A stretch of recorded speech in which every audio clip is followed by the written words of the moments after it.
Some doors open with keys. Others only when minds unlock. So tell us in the comments section below, when was the last time someone completely misjudged you? Aubrey Murphy didn't flinch when the man stepped directly in her path. She had barely made it to the bottom stair of the courthouse before the first interruption came. His stance was firm, planted like roots cracking through cement, and his hand hovered inches from his holster. The man's uniform was tight around the chest, his badge shining against dark blue fabric, but his eyes didn't shine. His eyes scanned up and down, not for danger, for judgment. "Ma'am," he barked. Not asked. Not welcomed. Barked. "Courtrooms are for authorized visitors only. You'll need to check in." Aubrey, all of 5'4" and wrapped in a navy pantsuit that had seen more lectures than runways, didn't break stride. She paused, met his gaze, and spoke with the tone of someone who'd long since grown used to this part. "I am authorized," she replied evenly. The man, Chuck Nelson, it said on his name tag, smirked like she'd just told him she was the Queen of England. "And what are you? Legal aid? Interpreter? Social worker?" The courthouse doors loomed behind him, thick and imposing, like they were waiting for the right kind of story to walk through them. Aubrey let out a quiet sigh and reached for her ID badge. It was still tucked into the lining of her briefcase. She knew showing it now wouldn't matter. Not yet. Chuck didn't wait. He stepped closer, dropping his voice low, like they were co-conspirators in something. "Look, I get it. You've probably got some papers to drop off for one of your people. That's fine. Just go around back and ask for clerk services. They'll get you sorted." Aubrey's jaw didn't tighten. Her shoulders didn't lift. Her eyes didn't flare. She had trained herself out of all of that a long time ago, because reacting only made them feel bigger. "Thanks for the guidance," she said, brushing past him. He moved to block her again. She stopped. He stared. She waited. Silence danced between them like static. Then a second security officer, younger, thinner, but no less confident, called from the side. "Hey Chuck, we're short on the east exit. You want to take it?" Chuck glanced at her one last time and muttered something under his breath as he turned. She watched him walk away, already bracing for the next assumption to come flying at her from somewhere else. He stepped through the courthouse doors. They didn't open for her, they surrendered. Inside, the chaos had already begun. Phones rang with the rhythm of war drums. Heels clacked like sharpened threats on tile floors. Lawyers passed each other without eye contact, their arms loaded with folders and intentions. Someone bumped into her shoulder and didn't apologize. Another person gave her a quick once-over and whispered something to their colleague, which earned a shared laugh. She walked past them all. Aubrey didn't belong here, not because she was unqualified, not because she didn't look the part, but because this space, this courtroom, this glass, this marble, wasn't made for someone like her. Not originally. And yet, here she was. When she stepped into the elevator, a woman already inside, white, tall, red lipstick sharp as her blazer, held her briefcase close to her chest. "You going to 4?" the woman asked. 7. The woman didn't hide the double take. Boardrooms, prosecution, family law, those were on floors 2 through 5. 7 was different. 7 was for judges. "Interns don't usually ride up past 5, the woman said, not smiling. "I'm not an intern." The woman tilted her head slightly, then said nothing else. Floor 7. Judge Harold Weissman stood waiting just outside his chambers. 72 years old, gray hair like steel wool, and known for rulings so sharp they could carve stone. His eyes brightened when he saw her, genuinely. "Aubrey Murphy," he said, with the warmth of someone who hadn't forgotten what kindness was supposed to feel like. "Welcome." She exhaled, not relief, just calibration. Finally, someone speaking to her like she belonged. "Thank you, sir." He waved her in, then handed her the black robe folded across his forearm like a sacred scroll. "I hope you had no trouble getting in." He didn't lie, but she didn't tell the full story either. It was instructive. Weissman gave a knowing nod. "They'll learn soon enough." As she stepped into his office, she caught her reflection in the glass door, a young black woman with coiled hair pulled neatly back, holding a judge's robe against her chest. Still small. Still calm.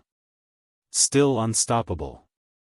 Back down in the lobby, Chuck Nelson finally returned to his post. He poured a sip of bitter coffee into his mouth and glanced toward the elevators. Something was off, though he didn't know what. His partner leaned in. "You hear about the new appointment?" the partner asked. "Youngest ever in this circuit. They say she graduated top of her class. Yale. Tough as nails." Chuck shrugged. "Let me guess. White guy with a beard and a chip on his shoulder." The elevator dinged again. Out stepped Weissman, alone. He adjusted his jacket and turned toward the bench. Chuck didn't know what was coming. Not yet. There were things they didn't see when they looked at Aubrey Murphy. They didn't see the 3 a.m. study sessions in the back of a 24-hour diner off I-95, where she flipped through tort law flashcards while waiting tables in the main room. They didn't see the teenage girl in a hand-me-down blazer standing outside the courthouse years ago, clutching a notebook while her mother argued with a landlord inside.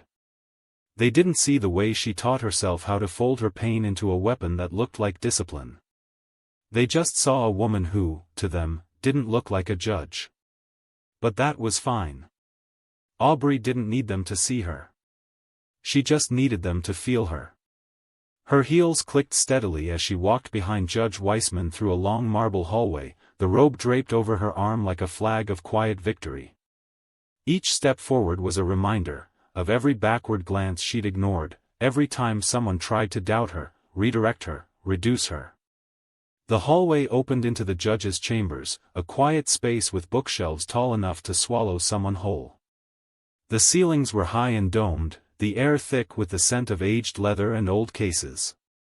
The clerk's desk outside buzzed with activity, but within these walls it was still. Weissman poured 2 cups of coffee, one black, one with cream. He remembered. "You nervous?" he asked, without looking at her.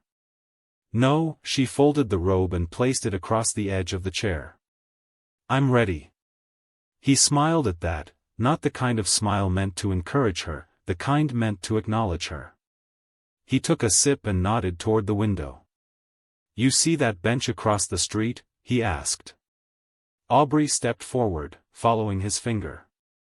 The bench was old, iron-framed, paint chipping along the arms. A cracked manhole steamed behind it, and pigeons were already lining up for their daily loaf. "I sat there every morning the year I started here," he said. "Watched lawyers walk past. Watched who greeted the janitor, who ignored him. Watched who let the door close on someone behind them. You can learn a lot about people just by watching what they do when they think no one notices." Aubrey stayed silent. He looked at her then, his tone shifting slightly. "You're going to change things, whether you mean to or not, just by walking in that courtroom." She didn't flinch. She knew. But she also knew this job wasn't about symbolism. It wasn't about press releases or diversity initiatives or history-making headlines. It was about being better than them all, when no one clapped, when no one was watching, when everything felt too big and too lonely to carry. There was a knock at the chamber door. 5 minutes, the clerk called. Aubrey nodded, slipped into the robe, and felt its weight settle across her shoulders. Downstairs, the courtroom buzzed with tension. It wasn't a packed house, but the people who were there carried presence. Cameras blinked red from the corner of the gallery. Reporters scribbled names on notepads. And a young man at the defense table stared down at his folded hands like they could speak for him. This wasn't a small case. It involved a high-profile wrongful arrest, an accusation against a precinct already under heat, and a defense attorney known for playing hardball with sympathetic optics. Aubrey had read the case files twice, then again with fresh eyes that morning. Not because she was afraid of missing details, but because she knew they'd be expecting her to. Whispers grew as the side door opened. Judge Weissman stepped in first, tall and familiar. But then Aubrey followed, and everything shifted. The whispers didn't stop, they paused. Like someone had yanked the cord on a record player. And the room waited to hear whether the music would start again, or snap in half. The defense attorney's eyes narrowed. The prosecutor's jaw dropped slightly. Even the bailiff did a double take. But no one said anything. Because there she was. Black robe. Head held high. Gavel in hand. She took her seat, adjusted the mic, and spoke. Court is now in session. The Honorable Judge Aubrey Murphy presiding. Her voice was clear. Measured. Without apology. As she scanned the courtroom, her eyes met Chuck Nelson's. He stood by the wall near the gallery, eyes wide, mouth slightly ajar. He had stopped mid-sip of his coffee. A drip rolled down the side of his chin before he even noticed. He looked like a man watching a ghost walk into his living room and ask for the rent. Aubrey didn't blink. She turned to the clerk, pulled the first motion. Later that day, during recess, Aubrey returned to her chambers and closed the door softly behind her. She leaned against it for just a moment, letting herself breathe. Just once. Then came the knock again. It was Weissman. He stepped in, handed her a file, and tilted his head with quiet pride. "They'll remember today," he said. "I don't need them to remember me," she replied. "I need them to respect the seat." Weissman smiled, calm. "What matters is that you didn't flinch. And they saw that." She gave a short nod and sat down again, at the bench. Not the literal one, but the mental one. The one where she'd built herself piece by piece. Across years of being doubted, dismissed, and disregarded. This wasn't her beginning. That came a long time ago. But this was her arrival. They weren't ready. Her mother always said there were two kinds of silence in the world. The kind that meant peace, and the kind that meant a storm was coming. Aubrey Murphy grew up learning how to tell the difference. She learned in whispers. In looks passed across church pews. In how her mother carried herself at city council meetings. Even when she wasn't invited to speak. It was never just about what people said. It was about what they didn't say. The silence in their tiny apartment on Florence Street was the kind that throbbed. Not angry. Not bitter. Just tired. Her mother, Marka, would come home with tired ankles. And a uniform that smelled like lemon disinfectant and cafeteria trays. And still sit with Aubrey for 2 hours to go over vocabulary words. Back then, her mother's voice carried more weight than the rest of the world's combined. You got to be better than good, baby. You got to be undeniable. Aubrey never forgot that. When other kids were sneaking out to parties or hanging out at the mall, Aubrey was reading courtroom transcripts like they were comic books. She didn't come from a line of lawyers. There were no framed Ivy League diplomas in the family. No one she could call for bar exam tips. But she had something else. A hunger. It wasn't just ambition. It was defiance. She saw too many people in her neighborhood swallowed up by a system that never even chewed.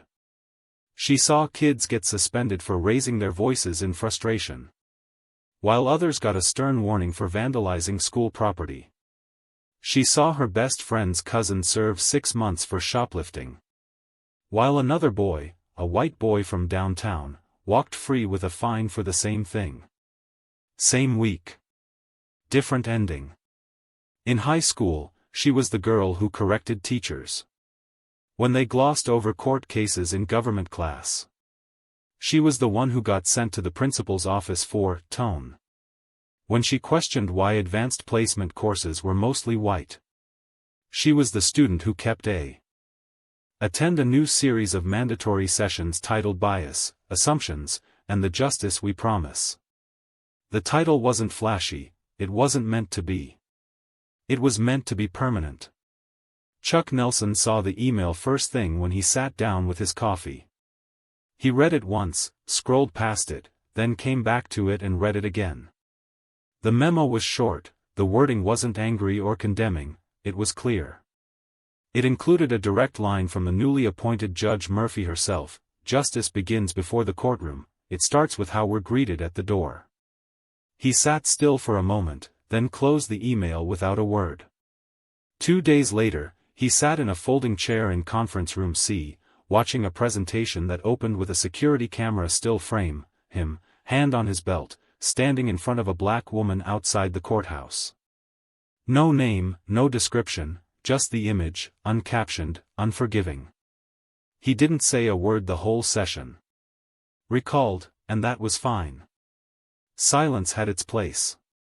But Aubrey wasn't interested in humiliation, she was interested in change. The real story was happening elsewhere, upstairs in the courtroom. The rhythm of justice had shifted. She saw it in the faces that showed up: young law students scribbling notes in the back row, older women who looked like her mother sitting through entire hearings just to say they'd seen it. She saw it in the prosecutors who started preparing more thoroughly, the defense attorneys who didn't try to talk over her, the clerks who looked her in the eye when handing over case files instead of sliding them across the table. She wasn't just wearing the robe, she was shaping what it meant.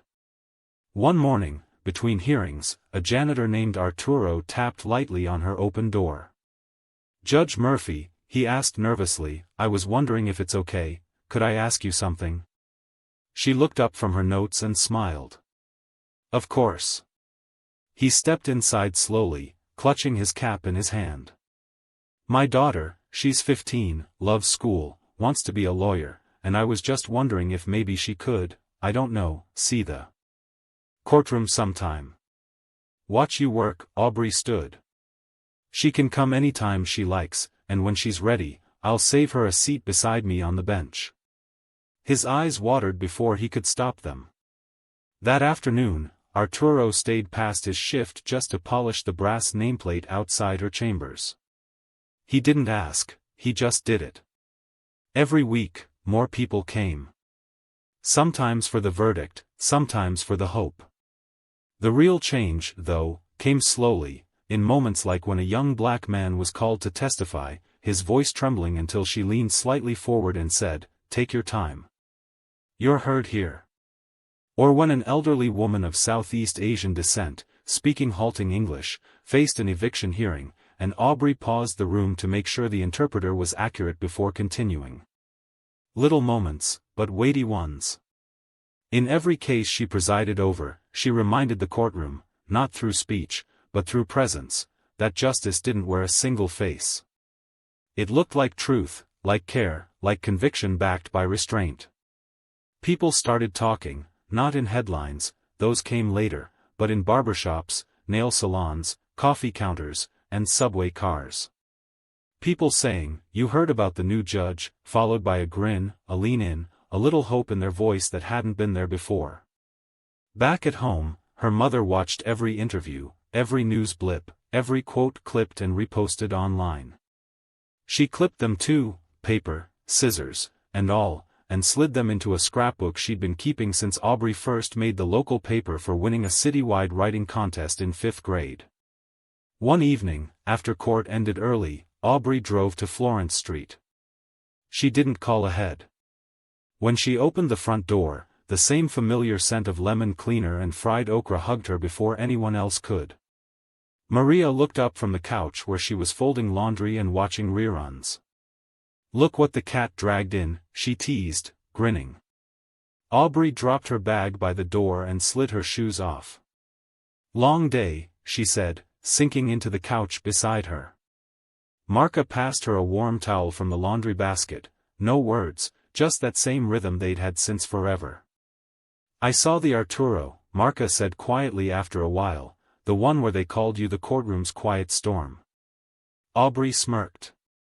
"Could have been worse, they almost called me Gavel Girl." They both burst into laughter. Then Marca leaned over and rested her hand on a. "You know, baby, I used to walk past that courthouse and never even look at it. Felt like something that didn't belong to me. But now sometimes, I walk past real slow just to see if maybe someone else like me is watching, and I tell them my daughter's up there." Aubrey blinked back tears she hadn't expected. "You bit me," she whispered. "No," Maria said, squeezing her hand. "You built yourself. I just made sure the floor didn't collapse under you." When Aubrey returned to court the next morning, the hallway lights felt warmer, or maybe she just walked taller. She smiled at the receptionist who used to avoid eye contact. She nodded at the young woman in a suit too big for her frame, standing nervously with a stack of files. She paused, walked over. "You clerking today?" she asked gently. The girl nodded, startled. Aubrey smiled. "You're going to be great. Take a breath." The girl exhaled as if she'd been holding it for days. The courtroom doors opened. Aubrey stepped in, and for the first time, every pair of eyes in the room watched her not with confusion, but with respect. The doors hadn't just opened for her, they were open now for everyone. "Would you like a dynamic hook, short summary, and thumbnail concept next?"